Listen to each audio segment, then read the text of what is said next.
योग एक प्राचीन कला है जिसकी उत्पत्ति भारत में लगभग 6000 साल पहले हुई थी।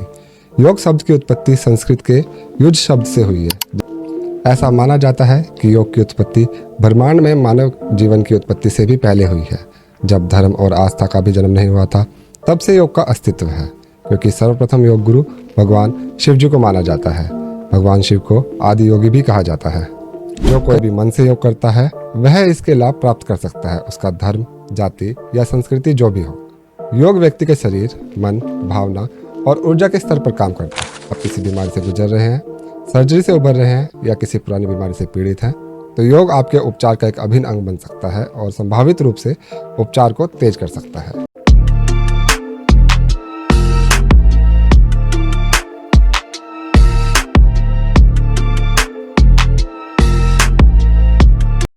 आज का वीडियो बहुत ज़्यादा इंटरेस्टिंग होने वाला है।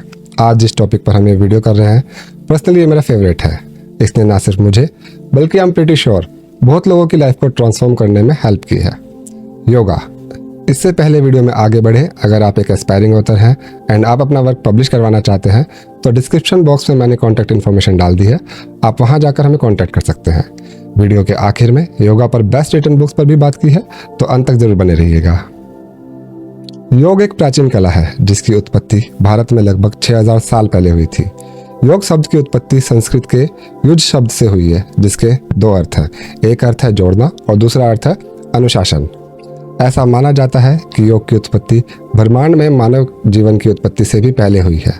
जब धर्म और आस्था का भी जन्म नहीं हुआ था, तब से योग का अस्तित्व है, क्योंकि सर्वप्रथम योग गुरु भगवान शिव जी को माना जाता है। भगवान शिव को आदि योगी भी कहा जाता है।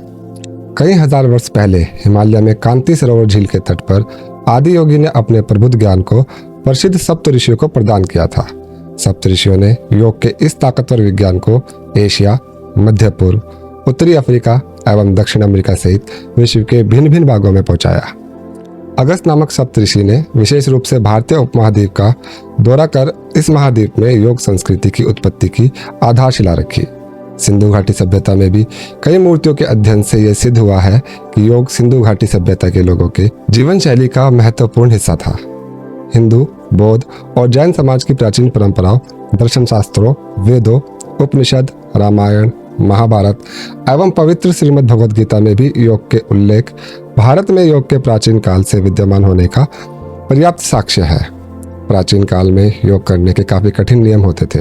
सामान्यतः लोग गृहस्थ जीवन त्याग कर जंगलों में जाकर कठिन योग क्रिया करते थे, परंतु समय के साथ योग की जटिलताओं को अनेक ऋषियों ने सामान्य करने का प्रयास किया है। परंतु महर्षि पतंजलि इस कर्म में एक अलग ही ख्याति अर्जित करने में सफल हुए, क्योंकि महर्षि पतंजलि ने योग की जटिलताओं को एक सूत्र में पिरोया, जिसे हम पतंजलि योग सूत्र के नाम से भी जानते हैं।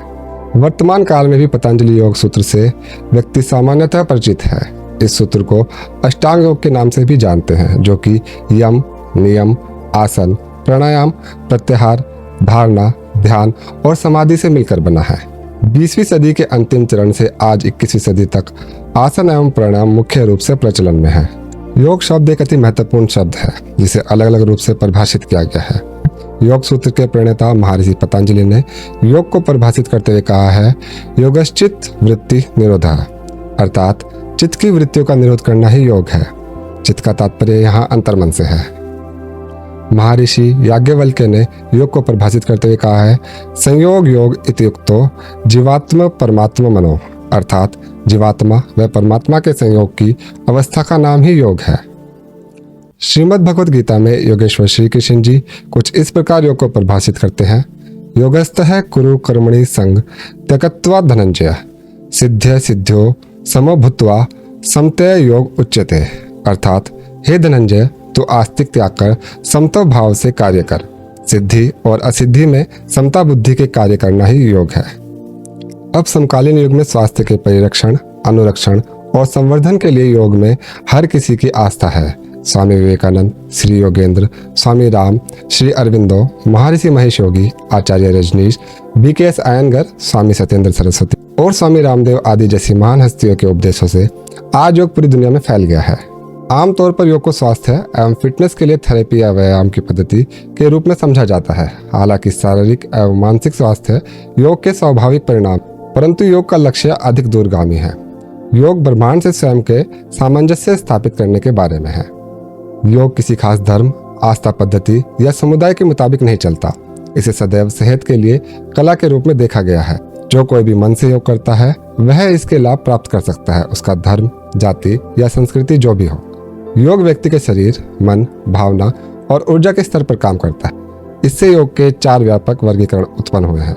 कर्म योग, जहां हम शरीर का उपयोग करते हैं। भक्ति योग, जहां हम भावनाओं का उपयोग करते हैं। ज्ञान योग, जहां हम मन और बुद्धि का उपयोग करते हैं। और क्रिया योग, जहां हम ऊर्जा का उपयोग करते हैं। जॉन हॉपकिंस मेडिसिन, जो कि एलोपैथी साइंस में एक बड़ी संस्था है, उसके अकॉर्डिंग योगा के अपने फायदे हैं। योग सभी उम्र के लोगों के लिए शारीरिक और मानसिक स्वास्थ्य लाभ प्रदान करता है। अगर आप किसी बीमारी से गुजर रहे हैं, सर्जरी से उबर रहे हैं या किसी पुरानी बीमारी से पीड़ित हैं, तो योग आपके उपचार का एक अभिन्न अंग बन सकता है और संभावित रूप से उपचार को तेज कर सकता है। जॉन हॉपकिंस के according yoga improves strength, balance and flexibility. Yoga helps with back pain relief. Yoga can ease arthritis symptoms. Yoga benefits heart health. Yoga relaxes you to help you sleep better. Yoga can mean more energy and brighter moods. Yoga helps you manage stress. Yoga promotes better self care. समय समय पर योग को विद्वानों द्वारा पुस्तकों के जरिए आम जनता तक पहुंचाने का काम किया गया है। योग के ऊपर अनगिनत पुस्तकें हैं।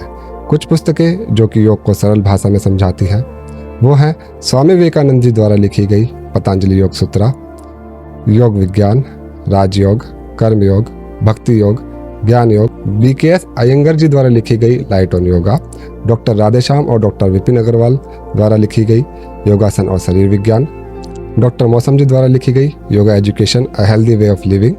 इन सभी बुक्स के लिंक मैंने डिस्क्रिप्शन बॉक्स में नीचे मेंशन कर दिए हैं। इसी कड़ी में योग को जन जन तक पहुंचाने के लिए अंतर्राष्ट्रीय योग दिवस प्रतिवर्ष 21 जून को मनाया जाता है। यह दिन उत्तरी गोलार्ध में वर्ष का सबसे लंबा दिन होता है और योग भी मनुष्य को दीर्घायु बनाता है। 11 दिसंबर 2014 को संयुक्त राष्ट्र के 177 सदस्यों द्वारा 21 जून को अंतर्राष्ट्रीय योग दिवस को मनाने के प्रस्ताव की मंजूरी मिली।